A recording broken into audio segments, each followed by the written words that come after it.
What is going on, guys? Thanks for tuning back into the channel. On this episode, we are going to be doing something that I have never done on this channel before, and that is going to be doing a will it start on this 1990 Chevy 1500. It is the extended cab short bed.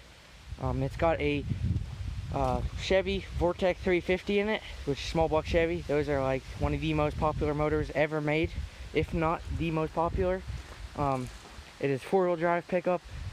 It's only a 1500. Kind of wish it was a 2500, but 1500 will get the job done. If look inside here, it's got the blue interior, stuff like that. This truck has, I think, around 200,000 miles on it, but the motor and transmission were replaced, and they only have 80,000 miles on it. All the brakes are new, but the thing got parked about maybe 5 years ago, and I'm going to be trying to get this thing running so I can use it as a daily driver next year when I get my driver's license. So let's pop the hood under here and see what we're working with. Alright guys, so I got the hood popped, so now we can check out the engine in here. This is a Vortec 350, as you can see by the center bolt valve covers there. This whole motor, everything on it is stock, bone stock, the motor. I just put a brand new Duralast battery in this thing 2 weeks ago, just to see if it would turn over, because the battery that was in it was a Duralast, where it's from 2013, and it would not even take a charge. I have the tractor over here, it wouldn't even jump it, which is kind of surprising, but regardless, we have a brand new Duralast battery in here that ran about $145 at AutoZone with the core exchange. I'm doing a little bit of a visual inspection right now, because last time I tried to work on this thing, there was a big 5-foot black snake in here, which I hate snakes, so I don't want to be working on this thing with a big snake in it. But, you know, I put the new battery in, and I turned it over, and it fired right up, but it did not stay running, and that is because there is not a O2 sensor in there, if you can see there, with that holes there. And I do have a brand new O2 sensor. I'll show you that, guys, in a little bit.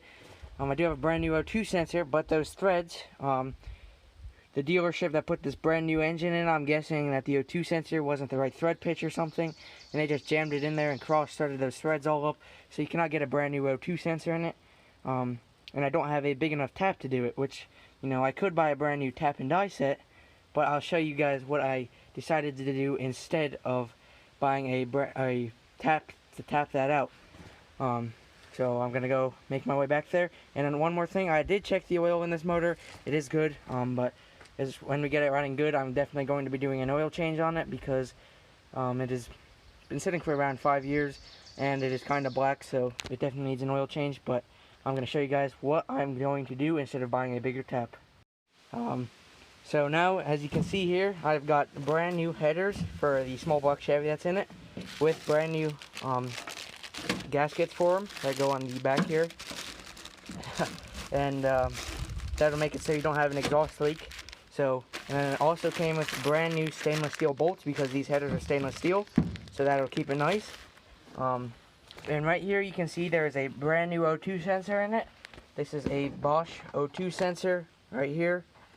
That's the part number right there, just in case you have a Chevy small block that needs that O2 sensor. So there's the part number for it. Brand new O2 sensor in these headers. So what I'm going to do is I'm going to unbolt those stock exhaust manifolds, and we're going to put brand new gaskets on them, take those gaskets off, brand new exhaust gaskets, and bolt these headers on, and then plug the O2 sensor in, because obviously you can tell the O2 sensor threads right into this, because that is the right thread pitch. So you might be asking, why do we need a new O2 sensor? And this is why. This was the part that was still in the manifold, and I went pop the hood. I noticed that this was just hanging there, so I went down there and I was like, oh, that's the O2 sensor, that's not supposed to be like that. So pretty much what's going on here is this is the piece that goes in the manifold, and this is the part that actually, you know, takes the reading for it for the fuel injection, because this truck is fuel injected, so it needs to kind of tune itself on the fly. And the O2 sensor's job is to read that air fuel mixture. So that's what we're going to be doing. We're going to be putting these headers on, because I was going to put headers on it anyway, so I might have figured out, might as well just do it, put new headers on anyway. And plus these will look a lot better, and hopefully, I think I'm just going to run it open headers, so I'm not even going to bolt the stock exhaust onto it for now, and then eventually I will bolt the exhaust back on. but we are planning on doing either straight pipes or cherry bombs. Leave it down in the comments below if you want straight pipes or cherry bombs.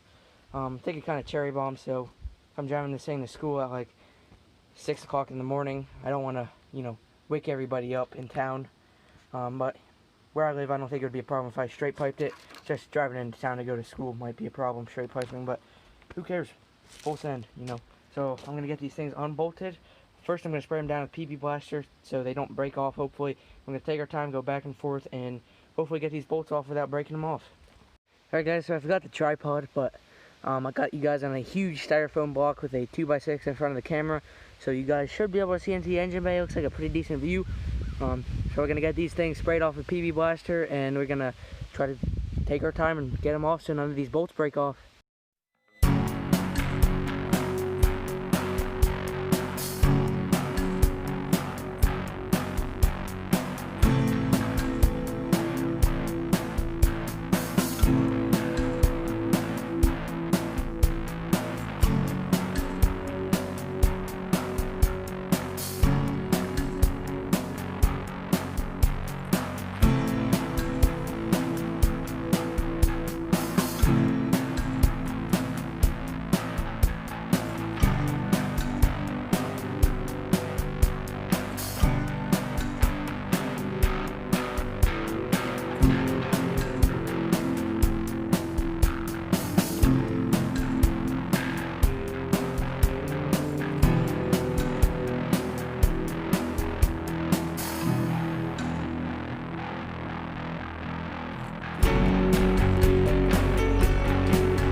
Alright guys, quick little update here. I got, as you can see there, I got the passenger side manifold off right there. And if you come over to here, I've got the driver's side manifold all unbolted. I just got to unbolt it down there where it actually hooks up to the exhaust pipe. This one, you can see on this manifold, the whole exhaust pipe was just rusted off. So this one came right off. So I'm going to be putting the new stainless steel header on this side, and then once I get this side bolted on and see how it fits and everything, then I'm going to untie and put that header on, so that way we have two stainless steel headers and we can try to fire this thing up. Alright guys, so I got the header all on. All these plug wires are on besides that one in the back there. But yeah, this header is completely on. There is, it's not bolted onto any exhaust down there, so it is just going to be open headers, just dump right down there. So we're going to see what it sounds like with straight pipes. I still got to get the other one on, but I have to leave because we are going to see a semi-truck pull, or pulling tractors, all of them combined. So I have to leave, cut it early, but I will be back at it working tomorrow.